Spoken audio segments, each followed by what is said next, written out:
ಹಳತಿಗಿಂತ ಹಳತಾದರೂ ಹೊಸತಿಗಿಂತ ಹೊಸತು ಅಂತ ನಾನು ಯಾವಾಗಲೂ ಹೇಳ್ತಾ ಇರ್ತೀನಿ. ಓಹೋ, ಹಳತಿಗಿಂತ ಹಳತದು, ಹಳೆದಾದ್ರೂ ಹೊಸ. ಯಾಕಂದರೆ ಅದು ಓಲ್ಡ್. ಎಷ್ಟು ಓಲ್ಡ್ ಅಂತ ಹೇಳಿದರೆ ಬ್ರಹ್ಮ ಬರೆದದ್ದು ಅಂತಲ್ಲ ಆಯುರ್ವೇದವನ್ನು ಇರೋದು. ಬ್ರಹ್ಮ ಸ್ಮೃತು ಆಯುಷೋ ವೇದಂ ಅಂತ. ಈ ಆಯುಷಿನ ವೇದವನ್ನು, ವೇದ ನಾಲೆಜ್, ಆಯುಷಿನ ನಾಲೆಜ್. ಆಯುರ್ವೇದ ಅಂದರೆ ಆಯುಷಿನ ನಾಲೆಜ್, ಅಷ್ಟೇ ಸಿಂಪಲ್. ಇವತ್ತಿನ ಯುವ ಜನಾಂಗ 15-16 ವರ್ಷದಲ್ಲಿರೋರಿಗೆ ಇವತ್ತು ಮಾತೆತ್ತಿದ್ರೆ ಜಂಕ್ ಫುಡ್ ಸಿಗ್ತಾ ಇದೆ, ಇಂಟರ್ನೆಟ್ ಇದೆ, ಎಲ್ಲನೂ ಇದೆ ಅಂತ ಒಂದು ಬಿಸಿನಲ್ಲಿ ಓಡಾಡ್ತಾ ಇದ್ದಾರೆ. ಆದರೆ ಆಯುರ್ವೇದನ ಕರೆಕ್ಟಾಗಿ ಅರ್ಥ ಮಾಡ್ಕೊಂಡಿದ್ದಾರೆ, ಅದರ ಅವಶ್ಯಕತೆ ಅವ್ರಿಗೆ ಅರ್ಥ ಆಗಿದೆಯಾ? ಜನರು ಜನ್ರೇಷನಿಂದ ಜನ್ರೇಷನಿಗೆ ತುಂಬ ವೀಕ್ ಆಗ್ತಾ ಇದ್ದಾರೆ. ಅಂದರೆ ಈ ಆಧುನಿಕತೆ ಬಂದು ಅಭ್ಯಾಸ ಬಿಟ್ಟೋಗಿ ಆಗಿರೋದ. ಸೀಸನಲಿಸಮ್ ಅಂದರೆ ಎಲ್ಲ ಸೀಸನಿಗೆ ಒಂದೇ ಫುಡ್ ಅಲ್ಲ. ಒಬ್ಬೊಬ್ಬ ವ್ಯಕ್ತಿಗೆ ಬೇರೆ ಬೇರೆ ಅವರ ಪ್ರಕೃತಿಗೆ ಹೊಂದಿಕೊಂಡು ಬೇರೆ ಬೇರೆ ಫುಡ್ಡು. ಜಗತ್ತಿಗೆ ಸರ್ಜರಿಯನ್ನು ಸರಿಯಾಗಿ ತೋರಿಸ್ಕೊಟ್ಟದ್ದೇ ಸುಶ್ರುತ. ಇಂಟರ್ನ್ಯಾಷನಲ್ ಸರ್ಜನ್ಸ್ ಅಸೋಸಿಯೇಷನ್ ಒಂದು ಮೇಯ್ನ್ ಆಫೀಸು ರೋಮ್ನಲ್ಲಿದೆ. ಅಲ್ಲಿಯ ಹೆಡ್ ಆಫೀಸ್ನಲ್ಲಿ ಸುಶ್ರುತ ಕ್ಯಾಟ್ರಾಕ್ಟ್ ಸರ್ಜರಿ ಮಾಡ್ತಾ ಇರೋ ಪೇಂಟಿಂಗನ್ನು ಹಾಕಿದ್ದಾರೆ, ಡಿಸ್ಪ್ಲೇ ಮಾಡಿದ್ದಾರೆ. ಆಯುರ್ವೇದಿಕ್ ಸರ್ಜರಿ ವಿಂಗ್ ಕಡಿಮೆ ಆಗ್ತಾ ಡೌನ್ ಆಗ್ತಾ ಹೋಗಲಿಕ್ಕೆ ಬೇರೆ ಬೇರೆ ಕಾರಣ ಇದೆ.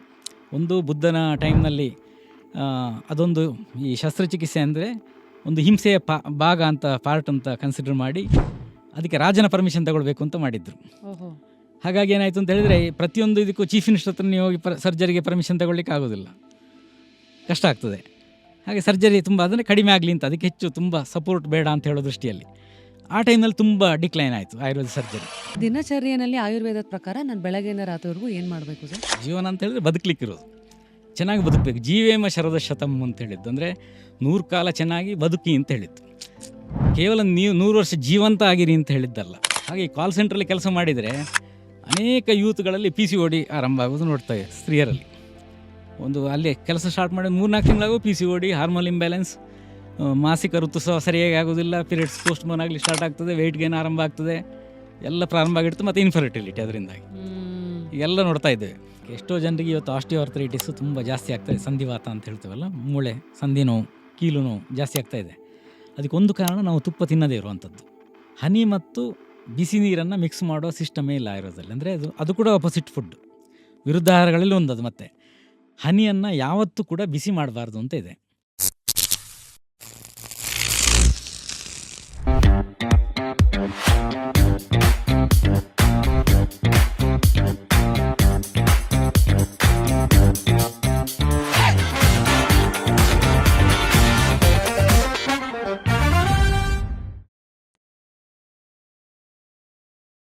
ಇವತ್ತಿನ ಬಯೋ ಹ್ಯಾಕಿಂಗು, ಕೋಲ್ಡ್ ಪ್ಲಂಜಸ್, ಕೀಟೋ ಡಯಟ್ಸು, ಈ IV ಡ್ರಿಪ್ಸ್ಗಳು, ಇದರ ಮಧ್ಯ ಆರೋಗ್ಯನ ಹುಡುಕ್ತಾ ಇರುವಂಥ ಇವತ್ತಿನ ಜನ್ರೇಷನ್ಗೆ ಹಾಗಿದ್ರೆ 5,000 ವರ್ಷಗಳ ಹಳೆಯ ಒಂದು science, Indian science, of course Ayurveda ಅಂತ ಏನು ಕರಿತೀವಿ, ಅದನ್ನು ಇವತ್ತು ನಾವು ಹೇಗೆ ಅರ್ಥ ಮಾಡ್ಕೊಳ್ಳೋದು ಅಂತ ಒಂದು ದೊಡ್ಡ ಪ್ರಶ್ನೆ ಬಂದರೆ, ಎಲ್ಲೋ ಒಂದು ಮಾತಿದೆ.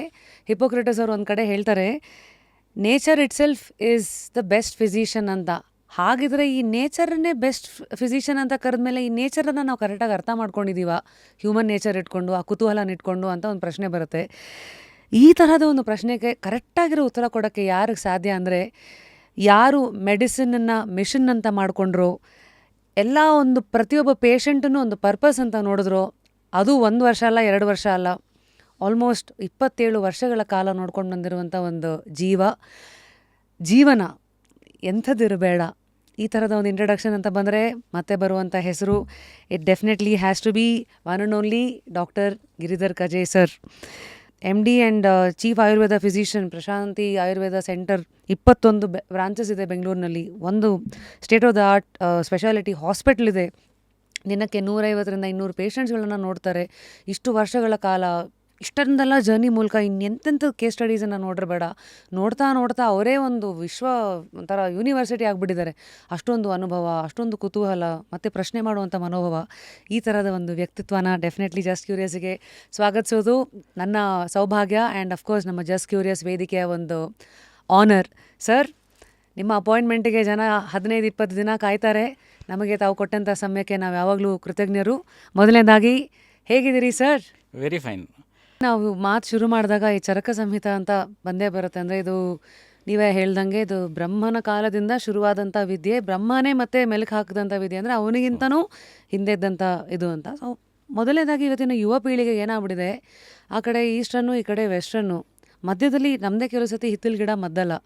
ಯಾಕೆ ಅಂತಂದರೆ ಕೆಲವು ಸತಿ ನಮಗೂ ಹೇಳಿರೋರು ಅವರಲ್ಲಿ ಕರೆಕ್ಟಾಗಿರೋ ಜ್ಞಾನ ಇದ್ದರೆ ಅವ್ರು ನಮ್ಗೆ ಅದನ್ನು ಎರೀತಾರೆ. ಇಲ್ಲಾಂದರೆ ಸಲಹಾಟೆ ಮಾಡಬೇಡ, ಸುಮ್ಮನೆ ಇದನ್ನು ಮಾಡು ಅಂತ. ಐ ಥಿಂಕ್ ಇವತ್ತೆಲ್ಲೋ ಕಾಲ ಮಾಡು ಅನ್ನೋದಕ್ಕಿಂತ ನಾನು ಯಾಕೆ ಮಾಡಬೇಕು ಹೇಳು ಅಂತ ಕೇಳೋದು. ಹಾಗಾಗಿ ನೀವು ಆಯುರ್ವೇದದ ಬಗ್ಗೆ ಇಷ್ಟು ವರ್ಷಗಳ ಜರ್ನಿ, ಎಂಥ ಪ್ರಶಸ್ತಿಗಳು ಬಂದಿಲ್ಲ ನಿಮಗೆ, ಅಕಾಡೆಮಿಕಲಿ ಅಷ್ಟು ಹಿರಿಯರಿದ್ದೀರಿ, ಏನೋ 14 ಪುಸ್ತಕಗಳನ್ನು ಆಯುರ್ವೇದದ ಮೇಲೆ ಬರೆದಿದ್ದೀರಿ, which has sold over 40,000 copies. ಅಂದರೆ ಇಟ್ ಇಸ್ ಅ ಟೆಸ್ಟಿಮೋನಿಯಲ್. ಆಯುರ್ವೇದದ ಬಗ್ಗೆ ಆಸಕ್ತಿ ಇದೆ, ಅರಿವು ಬೆಳೆಸ್ಕೊಳ್ಳೋಕ್ಕೆ ಜನ ಪಡ್ತಾ ಇರೋ ಶ್ರಮ, 161 ಆರ್ಟಿಕಲ್ಲು, ಸಾವಿರಾರು ಭಾಷಣಗಳು. ಸೊ ಇಷ್ಟೆಲ್ಲ ನೋಡಿರೋ ನಿಮಗೆ ಮೊದಲನೇದಾಗಿ ನನ್ನ ಒಂದು ಪ್ರಶ್ನೆ, ಎಲ್ಲ ಯುವ ಪೀಳಿಗೆನ ಮನಸ್ಸಲ್ಲಿ ಇಟ್ಕೊಂಡು, ಇವತ್ತಿನ ಯುವ ಜನಾಂಗ ಇವತ್ತು ಮಾತೆತ್ತಿದ್ರೆ ಜಂಕ್ ಫುಡ್ ಸಿಗ್ತಾ ಇದೆ, ಇಂಟರ್ನೆಟ್ ಇದೆ, ಎಲ್ಲನೂ ಇದೆ ಅಂತ ಆ ಒಂದು ಬಿಸಿನಲ್ಲಿ ಓಡಾಡ್ತಾ ಇದ್ದಾರೆ. ಆದರೆ ಆಯುರ್ವೇದನ ಕರೆಕ್ಟಾಗಿ ಅರ್ಥ ಮಾಡ್ಕೊಂಡಿದ್ದಾರೆ, ಅದರ ಅವಶ್ಯಕತೆ ಅವ್ರಿಗೆ ಅರ್ಥ ಆಗಿದೆಯಾ? ಆಯುರ್ವೇದನ 2025 ಇಸ್ವಿನಲ್ಲಿ ನಾನು ಹೇಗೆ ನೋಡಬೇಕು ಸರ್? ಜನರು ಜನ್ರೇಷನಿಂದ ಜನ್ರೇಷನಿಗೆ ತುಂಬ ವೀಕ್ ಆಗ್ತಾ ಇದ್ದಾರೆ, ಫಿಸಿಕಲಿ ವೀಕ್ ಆಗ್ತಾ ಇದ್ದಾರೆ. ಯಾಕೆ ಅಂದರೆ ಈಗ ಯಂಗರ್ ಜನ್ರೇಷನ್ ಆಲೋಚನೆ ಮಾಡ್ತಾ ಇರ್ಬೋದು, ನಾವು ಇಷ್ಟು ಕೆಲಸ ಮಾಡ್ತಾ ಇದ್ದೆವು, ನಾವು ತಂದೆ ಎಷ್ಟು ಕೆಲಸ ಮಾಡ್ತಾಯಿದ್ರು, ಹೀಗೆಲ್ಲೇನೋ ಕಂಪ್ಯಾರಿಸನ್ ಮಾಡ್ಬೋದು. ಆದರೆ ಒಂದು ಪೀಳಿಗೆಯಿಂದ ಒಂದು ಪೀಳಿಗೆಗೆ ನಮ್ಮ ದೈಹಿಕ ಶಕ್ತಿ ಕಡಿಮೆ ಆಗ್ತಾ ಇದೆ. ಹೌದಾ? ಹಾಂ, ಅದಕ್ಕೆ ಒಂದೆರಡು ಉದಾಹರಣೆ ಹೇಳ್ತೇನೆ. ಒಂದು ಈ ಕೂಲಿ ಕೆಲಸ ಎಲ್ಲ ಮಾಡೋರು, ಕಟ್ಟಡ ಕಾರ್ಮಿಕರು ಏನಿದ್ದಾರೆ, ಅವರು ಮೊದಲೆಲ್ಲ ಕೆಲವು ಸ್ತ್ರೀಯರು ಗರ್ಭಿಣಿಯರಾಗಿದ್ದರೆ ಅವ್ರು ಡೆಲಿವರಿ ಆಗೋ ಮುಂಚಿನ ದಿವಸ ತನಕ ಮೇಲಿನ 5ನೇ ಫ್ಲೋರ್ ತನಕ ಇಟ್ಟಿಗೆಯನ್ನು 5-6 ಇಟ್ಟಿಗೆಯನ್ನು ಹೊತ್ಕೊಂಡು ಮೇಲ್ಗಡೆಗೆ ಹೋಗ್ತಾಯಿದ್ರು. ಈಗ ಪ್ರೆಗ್ನೆಂಟ್ ಆಗಿರುವ ಕೆಲಸ ಮಾಡಲಿಕ್ಕೆ ಕಷ್ಟ ಆಗ್ತದೆ ಅವರಿಗೆ. ಮತ್ತು ಮಾಡೋರು ಕೂಡ 6-7 ಇಟ್ಟಿಗೆ ಹೊತ್ಕೊಂಡು ಹೋಗ್ಲಿಕ್ಕೆ ಆಗೋದಿಲ್ಲ. ಅದು 3ಕ್ಕೆ ಬಂತು, 2ಕ್ಕೆ ಬಂತು, ಈಗ 1 ಇಟ್ಟಿಗೆಯನ್ನು ಕಷ್ಟದಲ್ಲಿ ಹೊತ್ಕೊಂಡು ಹೋಗೋದು. ಜನ್ರೇಷನ್ಗೆ ಅವರಿಗೆ ಸಾಧ್ಯ ಆಗ್ತಾ ಇಲ್ಲ ಅಂತ. ಆಮೇಲೆ ವೈಜ್ಞಾನಿಕವಾಗಿ ಸಾಕ್ಷಿ ಹೇಳಬೇಕು ಅಂತೇಳಿದರೆ, ಈ ವೀರ್ಯ ಪರೀಕ್ಷೆ ಮಾಡಿದರೆ ಮೊದಲೆಲ್ಲ ಈ ಇನ್ಫರ್ಟಿಲಿಟಿ ಇದ್ದಾಗ, ಯಾವುದು ಮಕ್ಕಳಾಗ್ತಾ ಇಲ್ಲ ಅಂತ ಆದಾಗ ಪುರುಷರಲ್ಲಿ ವೀರ್ಯ ಪರೀಕ್ಷೆ ಸ್ಪರ್ಮ್ ಕೌಂಟ್ ಎಷ್ಟಿದೆ ಅಂತೆಲ್ಲ ನೋಡುವಾಗ ನಾರ್ಮಲ್ ರೇಂಜ್ ಲ್ಯಾಬ್ಗಳಲ್ಲಿ ಕೊಡ್ತಾ ಇದ್ದದ್ದು 60 million to 150 million normal range ಅಂತ, ಕೇವಲ ಒಂದು 30 ವರ್ಷಗಳ ಹಿಂದೆ ನಾನು ಸ್ಟಡಿ ಮಾಡ್ತಾ ಇರೋ ಟೈಮಲ್ಲಿ.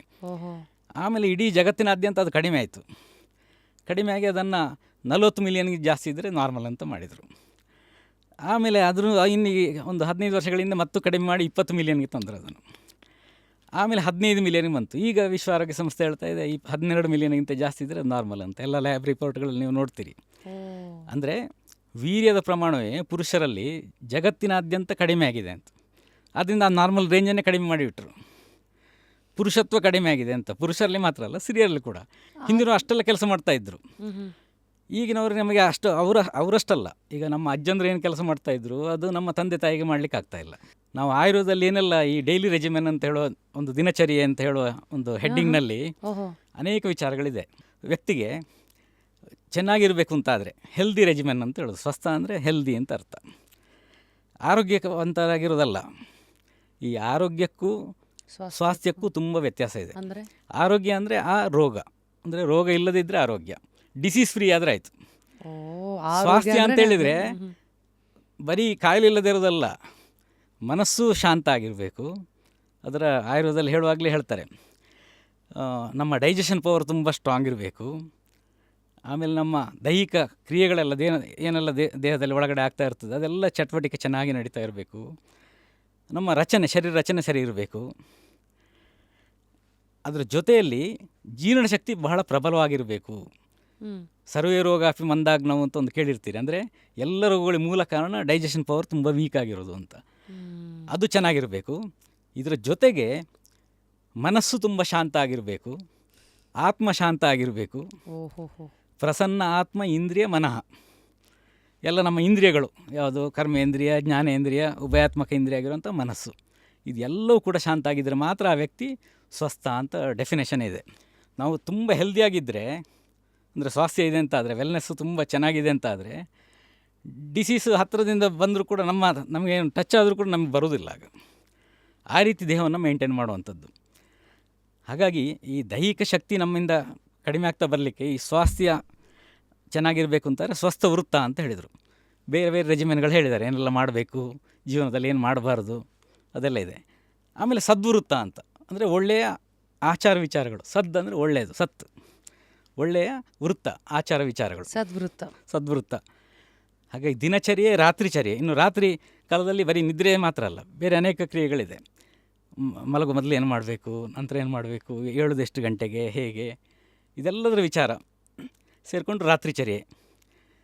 ದಿನಚರ್ಯೆ, ರಾತ್ರಿಚರ್ಯೆ, ಸ್ವಸ್ಥವೃತ್ತ, ಸದ್ವೃತ್ತ ಮತ್ತು ಋತುಚರ್ಯೆ. ಈ 5 ವಿಷಯಗಳ ಬಗ್ಗೆ ನಾವು ಗಮನ ಕೊಟ್ಟರೆ ಲೈಫ್ನಲ್ಲಿ ನಾವು ಅದಕ್ಕೆ ಒಂದು ಅರ್ಧ ಗಂಟೆ ಕೂಡ ವ್ಯಯ ಮಾಡಲಿಕ್ಕೆ ನಾವು ರೆಡಿ ಇರೋದಿಲ್ಲ.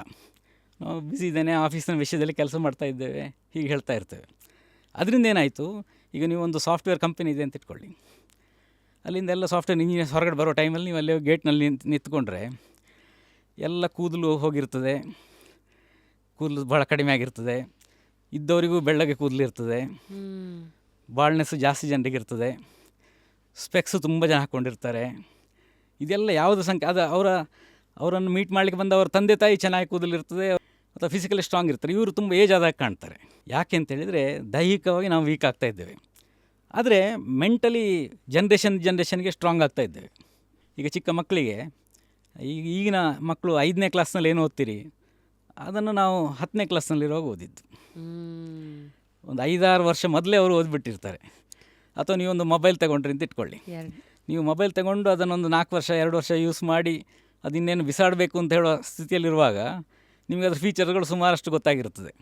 ಒಂದು ಕಾರ್ ತಗೊಂಡ್ರು ಅಷ್ಟೇ, ಅದರ ಎಲ್ಲ ಫೀಚರ್ ಗೊತ್ತಾಗುವಾಗ ಕಾರ್ ಸೇಲ್ ಮಾಡೋ ಟೈಮ್ ಬಂದಿರ್ತದೆ. ಅದೇ ಮಕ್ಳಿಗೆ ಕೊಟ್ಟರೆ 2 ದಿವಸದಲ್ಲಿ ಅದರಲ್ಲಿ ಏನೆಲ್ಲ ಫೀಚರ್ ಇದೆ ಅಂತ ಹೇಳಿಬಿಡ್ತಾರೆ. ಅಂದರೆ ಬ್ರೈನ್ ತುಂಬ ಶಾರ್ಪ್ ಆಗ್ತಾ ಇದೆ, ಅದನ್ನು ಯೂಸೇಜ್ ಜಾಸ್ತಿ ಆಗ್ತಾ ಅದು ಶಾರ್ಪ್ ಆಗ್ತಾ ಇದೆ. ಅವರು ಯಾವ ಡೈರೆಕ್ಷನಲ್ಲಿ ಅದನ್ನು ಯೂಸ್ ಮಾಡ್ತಾ ಇದ್ದಾರೆ ಅದು ಒಂದು ದೊಡ್ಡ ಪ್ರಶ್ನೆ. ಅದು ಸೊ ದಿನಚರ್ಯೆಯಲ್ಲಿ ಆಯುರ್ವೇದದ ಪ್ರಕಾರ ನಾನು ಬೆಳಗ್ಗೆಯಿಂದ ರಾತ್ರಿವರೆಗೂ ಏನು ಮಾಡಬೇಕು ಸರ್? ಒಂದು ಬೆಳಗ್ಗೆ ಏಳುವ ಟೈಮ್ ಹೇಗೆ ಅಂತ, ಅದು ಬ್ರಾಹ್ಮಿ ಮುಹೂರ್ತದಲ್ಲಿ ಹೇಳಬೇಕು ಅಂತ ಆಯುರ್ವೇದದಲ್ಲಿ ಹೇಳಿರೋದು. ಬ್ರಾಹ್ಮಿ ಮುಹೂರ್ತ ಅಂತೇಳಿದರೆ ಸೂರ್ಯೋದಯ ಆಗೋದಕ್ಕಿಂತ 1 hour 36 minutes ಮೊದಲು ಅಂತ ಲೆಕ್ಕ. ಅಂದರೆ ಸಾಮಾನ್ಯ ಈಗ ಒಂದು 6 ಗಂಟೆಗೆ ಸೂರ್ಯೋದಯ ಆಗ್ತಾಯಿದ್ರೆ 6:10ಕ್ಕೆ, ಈಗ 6:10 12ಕ್ಕೆ ಆಗ್ತಾಯಿದೆ. 1 hour 36 ಮೊದಲು ಅಂದರೆ 4:30ಗೆ ಅಂತ. ಅದು ಯಾಕೆ ಆ ಟೈಮಿಗೆ ಹೇಳಬೇಕು ಅಂತೇಳಿದರೆ ನಮ್ಮ ಲೈಫ್ ಸ್ಪ್ಯಾನನ್ನು ಪ್ರೊಟೆಕ್ಟ್ ಮಾಡಲಿಕ್ಕೆ ಅಂತ ಹೇಳಿದರು ನೇರವಾಗಿ. ಅದನ್ನು ಸ್ಟ್ರೆಂಥನ್ ಮಾಡಲಿಕ್ಕೆ ಅಂತ. ಆಯುರ್ವೇದ ಹೇಳೋದು ಏನು ಅಂತೇಳಿದರೆ one should leave, one should not just survive ಅಂತ. ಚೆನ್ನಾಗಿ ಬದುಕಬೇಕು. ಜೀವೇಮ ಶರದ ಶತಂ ಅಂತ ಹೇಳಿದ್ದು ಅಂದರೆ 100 ಕಾಲ ಚೆನ್ನಾಗಿ ಬದುಕಿ ಅಂತ ಹೇಳಿದ್ದು. ಕೇವಲ ನೀವು 100 ವರ್ಷ ಜೀವಂತ ಆಗಿರಿ ಅಂತ ಹೇಳಿದ್ದಲ್ಲ. 24 ಗಂಟೆಯಲ್ಲಿ ಎಷ್ಟು ಗಂಟೆ ನೀವು ಮಲಗೋದು ಅಂತಲ್ಲ ಲೆಕ್ಕ. ಯಾವ ಪ್ರಕೃತಿ ಜೊತೆ ನಾವಿರಬೇಕು, ಯಾವ ಹೊತ್ತಿನಲ್ಲಿ ಮಲಗೋದು ಒಂದು ಇಂಪಾರ್ಟೆಂಟ್.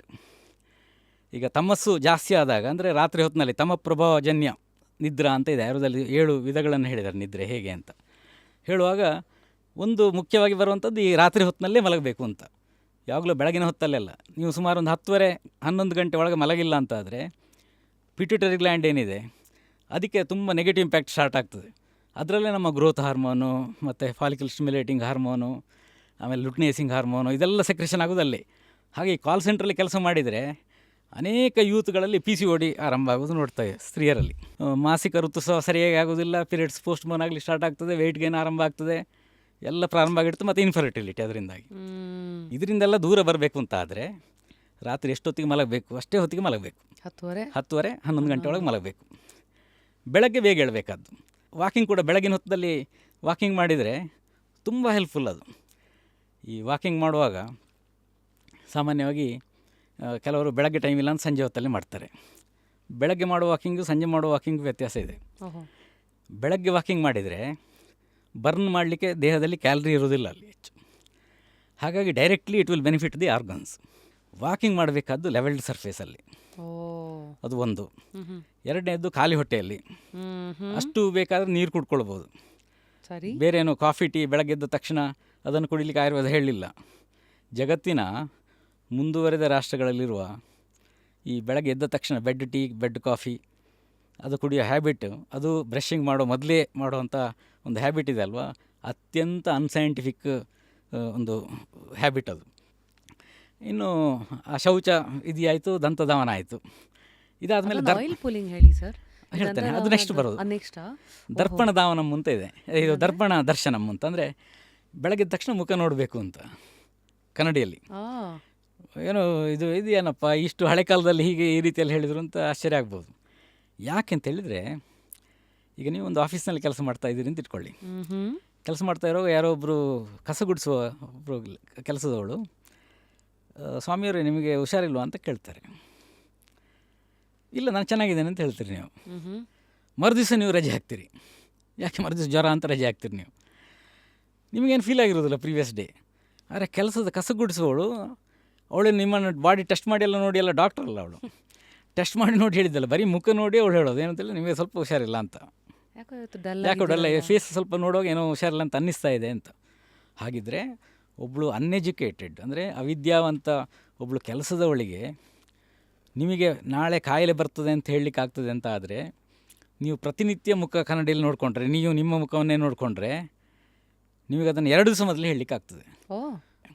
ಅದು ಡೈಲಿ ನೋಡೋರಿಗೆ ಗೊತ್ತಾಗ್ತದೆ, ಪ್ರತಿ ದಿವಸ ನೋಡೋರು. ಹಾಗಾಗಿ ಈ ದರ್ಪಣ ದರ್ಶನ ಹೇಳಿದರು. 40-50 ವರ್ಷದ ಮುಂಚೆ ಎಲ್ಲ ನೋಡಿದ್ರೆ ಮನೆಗಳಲ್ಲಿ ಬೆಳ್ಳಿ ಲೋಟದಲ್ಲಿ ಹಾಲು ಕೊಡೋರು, ಕರೆಕ್ಟ್, ಮತ್ತೆ ಊಟನೂ ಬೆಳ್ಳಿ ತಟ್ಟೆಯಲ್ಲಿ ಮಾಡೋರು. ಅವಾಗ ಗೊತ್ತಾಗ್ತಿರ್ಲಿಲ್ಲ. ಹೌದು, ಬೇರೆ ಎಲ್ಲ ಕಷ್ಟಗಳಿದ್ರು ಮನೆಯವ್ರದ್ದು ಅನ್ಕೊಂಡು ಅದು ಮೇ ಬಿ ತಪ್ಪಾಗಿ ಇದು ನೋಡ್ಬಿಟ್ವಿ. ಹೌದು, ಅಂದರೆ ಹಿಂದಿನ ಪ್ರಾಕ್ಟೀಸ್ಗಳನ್ನೆಲ್ಲ ನಾವು ಅನ್ಸೈಂಟಿಫಿಕ್ ಅಂತ ಹೇಳ್ಕೊಂಡು ಬಿಟ್ಕೊಂಡು ಬಂದದ್ದೆಲ್ಲ. ಬಟ್ ಈಗ ನಾವು ಸಫರ್ ಆಗ್ತಾ ಇದ್ದೇವೆ. ಈಗ ಯಾಕೆ ಹೀಗೆ ನೋಡಿ, ಒಂದು ವಿಷಯ ನಾವು ಅರ್ಥ ಮಾಡ್ಕೊಳ್ಬೇಕು. ಇಂದಿನ ಯೂತ್ ಏನು ಅಂತ ಹೇಳಿದರೆ, ಇಷ್ಟೆಲ್ಲ ಮೆಡಿಕಲ್ ಫೆಸಿಲಿಟಿ ಜಾಸ್ತಿ ಆಗ್ತಾ ಇದೆ, ಇಷ್ಟೆಲ್ಲ ಶುಚಿತ್ವದ ಬಗ್ಗೆ ಇಷ್ಟೆಲ್ಲ ನಮ್ಮ ಜಾಗೃತಿ ಹೆಚ್ಚಾಗ್ತಾ ಇದೆ.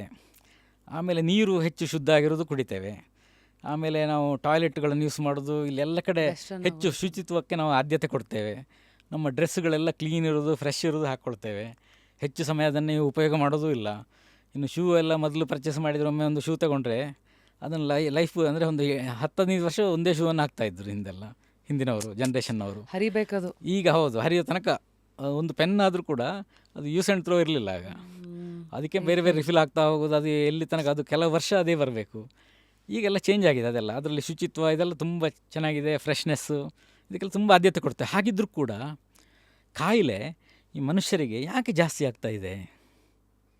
ಒಂದೇ ವಿಷಯ ನಾವು ಥಿಂಕ್ ಮಾಡಬೇಕಾದ್ದು, ಎಂಟೈರ್ ಕಮ್ಯುನಿಟಿಯನ್ನು, ಇಡೀ ಸರ್ವ ಜನಾಂಗವನ್ನೇ ಆಚೆ ಮಾಡುವಂಥ ಕಾಯಿಲೆಗಳು, ಬೇರೆ ಬೇರೆ ಹೊಸ ಹೊಸ ಕಾಯಿಲೆಗಳು ಎಷ್ಟು ಬಂತು ನೋಡಿ.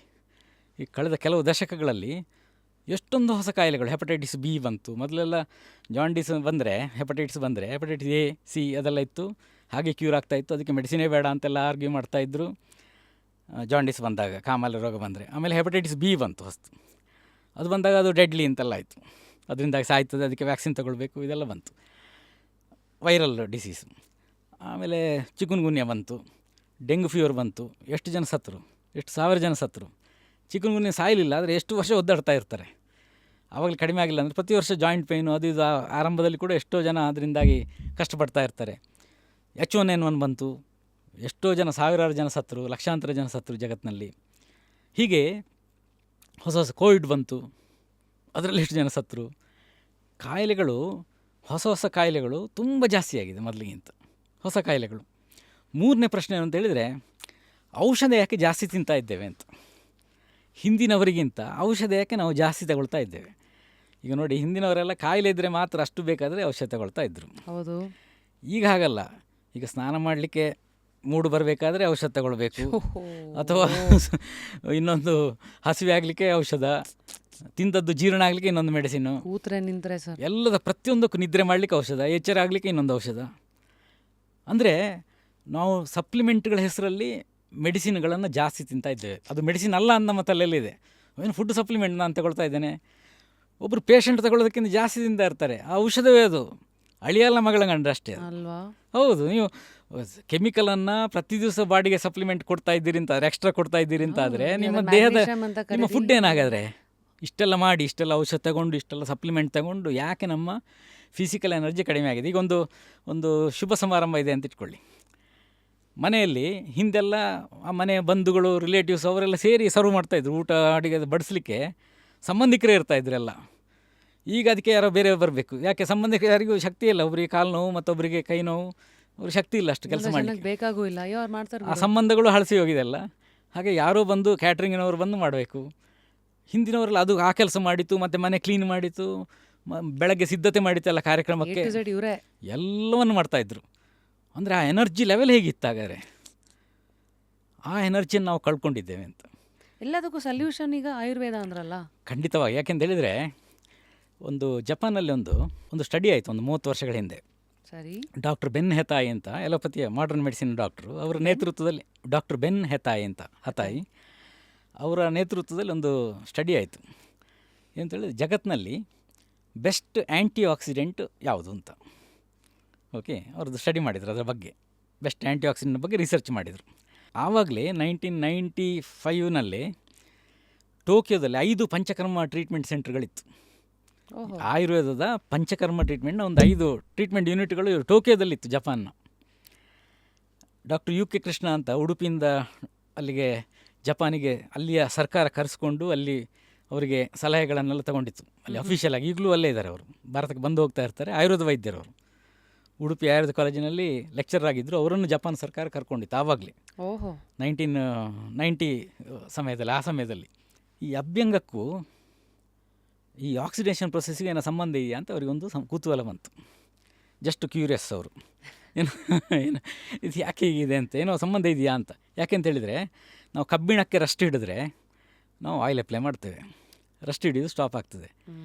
ರಸ್ಟ್ ಹಿಡಿಯೋದು ಅಂದರೆ ಏನು? ಆಕ್ಸಿಡೇಷನ್. ಹೌದು, ಆಕ್ಸಿಡೇಷನ್ ಆಗೋದನ್ನು ತಡೀಲಿಕ್ಕೆ ನಾವು ಆಯಿಲನ್ನು ಅಪ್ಲೈ ಮಾಡ್ತೇವೆ ಕಬ್ಬಿಣಕ್ಕೆ. ಅದೇ ರೀತಿಯಲ್ಲಿ ಬಾಡಿಗೆ ಈ ಆಯಿಲನ್ನು ಅಪ್ಲೈ ಮಾಡೋದ್ರಿಂದ ಆಕ್ಸಿಡೇಷನ್ನು ಸ್ಲೋ ಡೌನ್ ಮಾಡ್ತದ ಅಂತ ಅವರಿಗೊಂದು they are curious about that. ಅದಕ್ಕೇನು ಮಾಡಿದರು ಅಂತ ಹೇಳಿದರೆ, ಬೇರೆ ಬೇರೆ ಈ ಮೆಡಿಕೇಟೆಡ್ ಆಯಿಲ್, ಔಷಧೀಯ ತೈಲ ಇದೆ ಆಯುರ್ವೇದದ್ದು, ಅದನ್ನು ಸ್ಟಡಿಗೆ ತಗೊಂಡ್ರು. ಇವರು ಸಂಶೋಧನೆ ಮಾಡಿದ್ರಲ್ಲಿ ಬೆಸ್ಟ್ ಆ್ಯಂಟಿ ಆಕ್ಸಿಡೆಂಟ್ ಡ್ರಗ್ ಅಂತ ಕಂಡು ಹಿಡಿದ ದ್ರವ್ಯ ಯಾವುದಿದೆ ಅದಕ್ಕಿಂತ ಪ್ಲೇನ್ ಗೂಸ್ಬೆರಿ, ಬೆಟ್ಟದ ನೆಲ್ಲಿಕಾಯಿ, ಪ್ರತಿ ಎಲ್ಲ ಕಡೆ ನಮಗೆ ಹಳ್ಳಿಯಲ್ಲಿ ಸಿಗ್ತದಲ್ವಾ, ಈ ಬೆಟ್ಟದ ನೆಲ್ಲಿಕಾಯಿ 16 ಟೈಮ್ಸ್ ಪವರ್ಫುಲ್ ಅಂತ ಹೇಳಿದರು.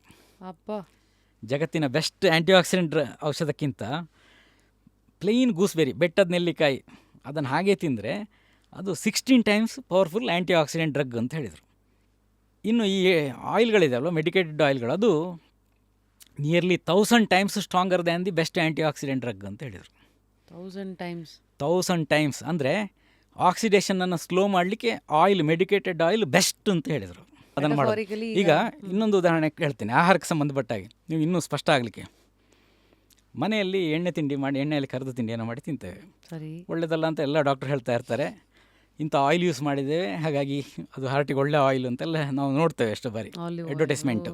ಅಲ್ಲಲ್ಲ, ಅಡ್ವರ್ಟೈಸ್ಮೆಂಟ್ ನೋಡ್ತೇವೆ, ಬೇರೆ ಬೇರೆ ಇಂಥ ಆಯಿಲ್ ಯೂಸ್ ಮಾಡಿ ಹಾರ್ಟಿಗೆ ತುಂಬ ಒಳ್ಳೆ ಆಯಿಲ್ ಅಂತೆಲ್ಲ ನೋಡ್ತೇವೆ.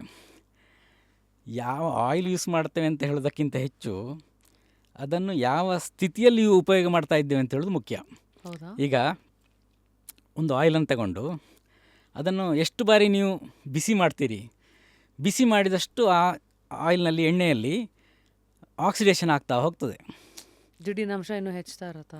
ಈಗ ಆಕ್ಸಿಡೇಷನ್ ಆಗ್ತಾ ಹೋಗ್ತದೆ, ಫಾಸ್ಟ್ ಆಗ್ತಾ ಹೋಗ್ತದೆ. ಜಿಡ್ಡಿನಂಶ ಹೆಚ್ಚಾಗೋದಲ್ಲ, ಆಕ್ಸಿಡೇಷನ್ ಆಗೋದು. ಆಕ್ಸಿಡೇಷನ್ ಅಂದರೆ ಅದು ಅದರ ಯಾವುದು ಇದರ ಏಜಿಂಗ್ ಇದೆ ಅಲ್ವಾ, ಆಯಿಲ್ ಇದ್ದು ಅದು ಜಾಸ್ತಿ ಆಗ್ತಾ ಹೋಗೋದು. ಆ ಜಾಸ್ತಿ ಆಗ್ತಾ ಹೋಗಿ ಹೆಚ್ಚು ಆಕ್ಸಿಡೇಷನ್ ಆದ ಎಣ್ಣೆ ಯಾವುದಿದೆ ಅದರಲ್ಲಿ ಬಜ್ಜಿ ಬೋಂಡ ಮಾಡಿ ತಿಂದರೆ ಮರುದಿವಸ ಫುಡ್ ಇನ್ಫೆಕ್ಷನ್ ಆಗ್ತದೆ. ನಿಮಗೆ ಈಗ ಸಾಮಾನ್ಯ ಮನೆಗಳಲ್ಲಿ ಏನು ಮಾಡ್ತೇವೆ, ಒಂದು ಬಾರಿ ಇವತ್ತೇನು ಹಪ್ಪಳ ಸಂಡಿಗೆ ಕರಿತೇವೆ, ಮರುದಿವಸ ಅದನ್ನೇ ಉಪಯೋಗ ಮಾಡಿ ಚಕ್ಕುಲಿಯನ್ನು ಮಾಡ್ತಾರೆ, ಮತ್ತು ಅದನ್ನು ಬಿಸಾಡ್ತಾರೆ. ಆಯುರ್ವೇದ ಪ್ರಕಾರ ಹೇಗೆ ಅಂತೇಳಿದರೆ, ಒಮ್ಮೆ ಇವತ್ತಿಗೆ ನೀವು ಅದನ್ನೇನೋ ಎಣ್ಣೆಯಲ್ಲಿ ಕರೆದು ತಿಂಡಿ ಮಾಡಿದ್ರಿ ಅಂತಾದರೆ ಮತ್ತೆ ಪುನಃ ಅದನ್ನು ಉಪಯೋಗ ಮಾಡಬಾರ್ದು. ಅದ್ರಲ್ಲಿ ಹೆಚ್ಚೆಚ್ಚು ನೀವು ಅದನ್ನು ಬಿಸಿ ಮಾಡ್ತಾ ಹೋದಾಗೆ ಅದು ಹೆಚ್ಚು ಆಕ್ಸಿಡೇಷನ್ ಆಗಿ ಅದು ಹೆಚ್ಚು ಹಾಳಾಗ್ತಾ ಹೋಗ್ತದೆ, ವಿಷಪೂರಿತ ಆಗ್ತಾ ಹೋಗ್ತದೆ. ಆಕ್ಸಿಡೇಷನ್ ಆಗೋದು ಅಂದರೆ ವಿಷಪೂರಿತ ಆಗ್ತಾ ಹೋಗೋದು. ಅದು ತಿಂದ ತಕ್ಷಣ ನಿಮಗೆ ಫುಡ್ ಇನ್ಫೆಕ್ಷನ್ ಆಗಿದೆ ಅಂತ. ಅದೇ ನೀವು ಅದೇ ವಡೆಯನ್ನು ಅದೇ ಇಂಗ್ರೀಡಿಯೆಂಟ್ ಹಾಕಿ, ಅದೇ ಘಟಕ ದ್ರವ್ಯ ಎಲ್ಲ ಹಾಕಿ ನೀವು ಮನೆಯಲ್ಲಿ ಮಾಡಿದರೆ ಅಷ್ಟು ಪಕ್ಕನೆ ಹೊಟ್ಟೆ ಹಾಳಾಗೋದಿಲ್ಲ. ಹಾಗಾಗಿ ನಾವು ಫುಡ್ ಎಲ್ಲಿ ಪ್ರಿಪೇರ್ ಮಾಡ್ತಾ ಇರೋದು, ಹೇಗೆ, ಅದು ಬಹಳ ಮುಖ್ಯ. Amazing sir. ಮತ್ತೆ ನಾನು ನೀವು ಸಿಗಬೇಕು ನಮ್ಮ ಜಸ್ಟ್ ಕ್ಯೂರಿಯಸಲ್ಲಿ, ಮತ್ತಷ್ಟು ಕಂತುಗಳು ಮಾಡೋಣ. ಆಯಿತು. ನನ್ನ ತಮಾಷೆ ಅಂದರೆ, ನೀವು ಎಷ್ಟು ಆಳದಲ್ಲಿದ್ದೀರಿ ಅಂದರೆ ನಿಮ್ಮಲ್ಲಿರೋ ವಿಷಯ ಜ್ಞಾನ ಮತ್ತು ನಿಮ್ಮ ಅನುಭವ, ನಾನು ಇನ್ನೂ 2 ಶೀಟೂ ಕಂಪ್ಲೀಟ್ ಮಾಡಿಲ್ಲ, ನಿಜ ಹೇಳ್ತಾ ಇದ್ದೀನಿ. ಹಾಗಾಗಿ ನಿಮ್ಮಲ್ಲಿರುವಂಥ ಈ ಜ್ಞಾನಕ್ಕೆ ನಿಜವಾಗ್ಲೂ ನಮ್ಮ ನಮನ, ಒಂದು ಸೇವೆ ಹೀಗೆ ಮುಂದುವರಿಲಿ. ನಿಮ್ಮ ಎಲ್ಲ ಟೀಮಿಗೆ ತುಂಬ ಕೃತಜ್ಞ ಆಗಿದ್ದೇನೆ ಅಂತ ಹೇಳೋದನ್ನು, ಆಯುರ್ವೇದ ಕೂಡ ಕೃತಜ್ಞ ಆಗಿದೆ ಅಂತ ಹೇಳೋದನ್ನು ಈ ಸಂದರ್ಭದಲ್ಲಿ ಹೇಳ್ತೇನೆ. ನಾವೆಲ್ಲ ಒಂದು ಚಿಕ್ಕ ಸೇತುವೆಗಳಷ್ಟೇ ಸರ್. ಮತ್ತೆ ಸಿಗೋಣ. ಪೇಷಂಟ್ ಆಗಲ್ಲ, ಸ್ಟೂಡೆಂಟ್ ಆಗಿ. Thank you. ಸೂಪರ್.